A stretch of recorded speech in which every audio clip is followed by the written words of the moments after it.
So you want to live on Mars. Obviously sounds cool in theory, but in practice, we're talking about the most complicated, dangerous, and straight up expensive proposition in all of human history. Imagine building Rome, launching Apollo 11, deploying the ISS, and settling North America, all happening at the same time, 150 million miles away from the Earth, on a frozen desert rock in outer space. Colonizing Mars is going to require the most epic team-up event in spaceflight history, the established old guard of NASA joining forces with the lunatic genius of SpaceX to smash through the Great Filter, defy the Fermi Paradox, and make humanity a true multiplanetary species. And here is how they're gonna do it.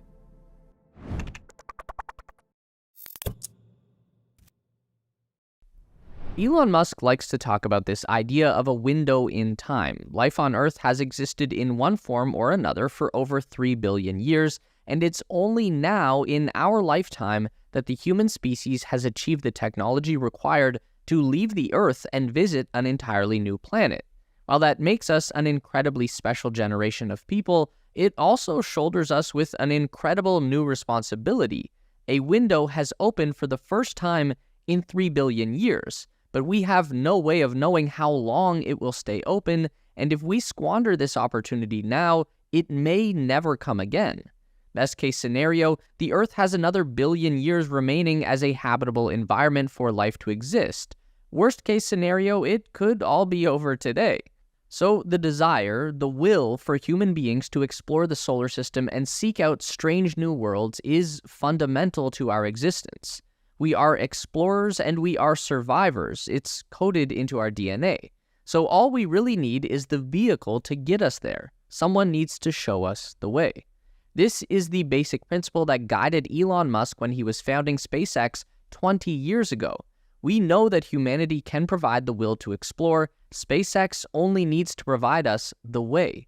That idea has now manifested itself in the Starship Super Heavy rocket, the first vehicle ever created to solve the fundamental problem with sending people into deep space. Because a person can't make a journey like this on their own. They're going to need to bring some stuff along with them, a lot of stuff, and putting mass into space requires an excessive amount of power. So far, the most powerful rockets to leave the Earth have been NASA's Saturn V in the 1960s and their Space Launch System in November 2022. Both these machines were designed and built for one purpose: sending human beings beyond the Earth. Saturn V had the capability of delivering 50 metric tons to the surface of the Moon, and that was enough mass to support a crew of 3 astronauts on a 1-week excursion to the Moon and back again. Now, let's just try and fathom the amount of mass that would be required to support a crew of 10 on a 2-year round trip to the planet Mars. This is the reason why Starship's Super Heavy booster is already generating more than double the thrust of the old Saturn V. It is a monumental increase in rocket capability, and we are only talking about the earliest prototypes here. SpaceX is already developing a version 3 of their Raptor engine that will push the envelope even further. SpaceX was already targeting 100 metric tons to the surface of Mars back in the Raptor version 1 days. That's almost certain to increase when they reach a fully matured Starship design, maybe 150 tons to Mars. That's a lot of weight, but it's still not enough, is it? If we're using an Apollo mission as our benchmark, then the mission to Mars is obviously going to need more than just 3 times the capacity. And that's the second revolutionary concept behind the Starship. It's not just a game of raw power, it's a game of numbers. Over the course of 7 years between 1966 and 1973, NASA built 15 Saturn V rockets, and they successfully launched 13 of them, carrying a total of 24 astronauts to the Moon. So not only does Starship need to drastically increase the power, it also needs to up the production and flight volume by an even greater magnitude. So we don't just send one Starship, we send a fleet. This is why SpaceX has been making promises that they will build one Starship vehicle every single day. That's not just a flex, it's a necessity to achieve this goal. Elon Musk has thrown around numbers like having 1,000 Starships in operation between Earth and Mars. 2022 was already a record year for spaceflight with a total of 180 rocket launches worldwide. So Elon's full Starship fleet would be over 5 times the current global volume just in Starship launches alone, and with each Starship carrying between 10 to 100 times the mass to orbit of a conventional rocket. Elon's endgame for all of this would be to deliver up to 1 million metric tons of stuff to Mars, and that should be enough to have a fully self-sustaining human city on another world. That's what it takes to go through the open window and never return to the way things were before. But what if I told you that even with all of its awesome potential, the Starship is still not enough to actually colonize Mars? That Starship is so fundamentally flawed that it will only achieve its mission with help from the elders of human spaceflight. Much like Luke Skywalker needed the guidance of an elderly, dying Yoda to complete his Jedi training, SpaceX is going to require some help from the OG aerospace technology to make human flight to Mars sustainable. Allow me to explain, please don't just get angry and click off the video, we are going somewhere with this. The Starship is making the absolute most out of the rocket technology that is available today. That's one thing that you have to admire about Elon Musk's companies. They don't just sit around waiting for the perfect technology to be invented, they dive in and make the best possible thing with what they have.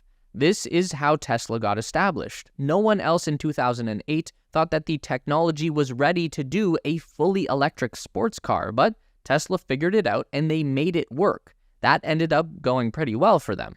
The problem for Starship is that the best rocket engine technology they have to work with is chemical propulsion.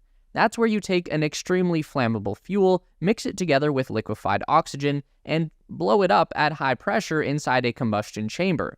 The resulting exhaust gas that gets fired out of the back of the engine through a nozzle, and that creates thrust that moves the rocket forward. This has been the status quo since the 1960s, and there have been many incremental improvements over the decades, but the potential for a chemical rocket is limited by physics, and we've basically hit the plateau already. Elon Musk has said that the Raptor engine has a combustion efficiency of 99.99%, meaning that nothing short of God himself could possibly do a better job at exploding those molecules. SpaceX can mess around with their turbopumps and expansion ratios, increase chamber pressure, but they're not going to unlock a 5 times increase in potential thrust. The laws of the universe just don't allow for it. In a conventional rocket, this isn't such a big deal. But when we're talking about an Earth-to-Mars transport ship, now being able to move 5 times faster through the void of space and arrive at your destination in a mere 45 days instead of 8 months, that would be massively beneficial. But more than that, really, a faster transit time to Mars and back again is going to be a necessity for any legitimate shot at colonizing the planet. As it stands right now, Starship is too slow. It's tough to say, but it just is, and there's no way to make it substantially faster, not without help. This is where NASA comes into the picture, and the ancient Jedi wisdom that they bring to the table is called nuclear thermal propulsion, a nuclear-powered rocket engine. This is the way that SpaceX unlocks a 5 times increase in power for the Starship. To make a nuclear-powered rocket, all that you need is a small fission reactor that splits the atoms of uranium fuel to release energy, which comes in the form of heat. And then to convert that heat into thrust, you pump liquefied hydrogen directly into the reactor core. Contact with the heat will cause the liquid to violently expand into a gas, which is then fired out the back of the engine through a nozzle, and that creates thrust that moves the rocket forward. It's kind of like a steam-powered spaceship. Compared to the performance of a chemical rocket engine used in the vacuum of space, the nuclear thermal rocket should provide somewhere between 3 and 5 times greater efficiency, and that is going to translate to a spaceship that can travel faster, carry more payload, travel further distances, and maneuver through space much more quickly and easily than any vehicle we've used to date. This type of engine is something that NASA has been studying on and off for decades now. They even built a few prototypes back in the 60s, but the technology ended up on the back burner until now. With their updated nuclear thermal rocket engine, Project Draco, NASA is aiming to deploy their first nuclear spacecraft within the next 5 years. Now, that is an ambitious timeline, and the odds that NASA can actually develop and build a whole new vehicle in 5 years are basically zero, but they could build a nuclear engine. Obviously, for a company like SpaceX, their access to nuclear fuel for the purpose of rocket experiments is going to be heavily regulated, which is a very good thing, but it does make the development of this technology prohibitively expensive for the private sector. So, this is going to be one of the few incidents where a government body is actually the best candidate for the job. So, if NASA brings an engine and SpaceX brings a vehicle, then maybe the two of them could perform some kind of a rocket science fusion dance to produce a nuclear-powered Starship, the ideal Earth-to-Mars transport. And the use case for nuclear power in deep space goes beyond just engines. Nuclear will be incredibly useful for powering the colonial Martian frontier.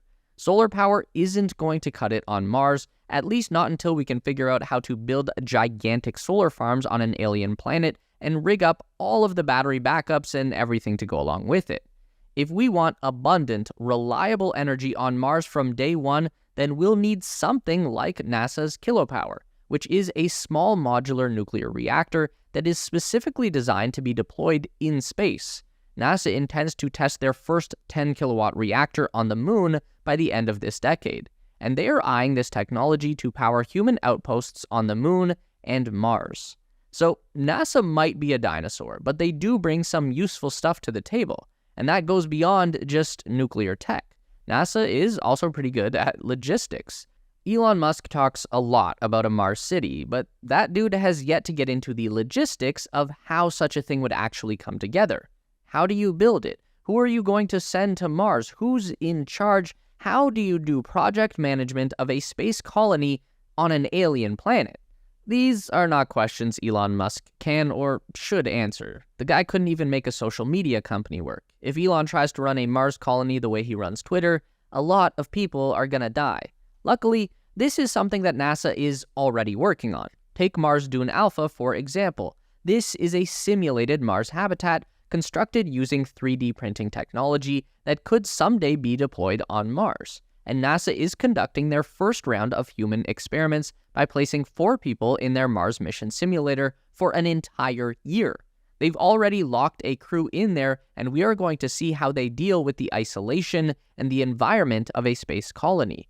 This is the kind of research that needs to be done before we just blast people off into deep space. And that's not to mention the sheer volume of data and experience that NASA brings to the table.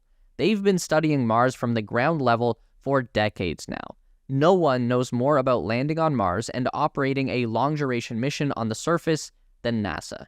As satisfying as it would be to imagine some rogue genius billionaire just going off and colonizing Mars punk rock style, that would certainly end in a disaster. So SpaceX needs NASA, and in turn, NASA needs SpaceX, like a symbiotic relationship, and together, they might just be able to colonize the planet Mars.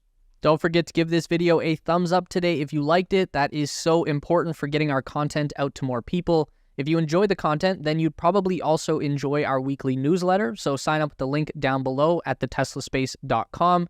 A huge thank you to all of our Patreon supporters who are listed on the screen now. You help us make the best content we can, and we really appreciate it. Thanks for watching, and we'll see you in the next one.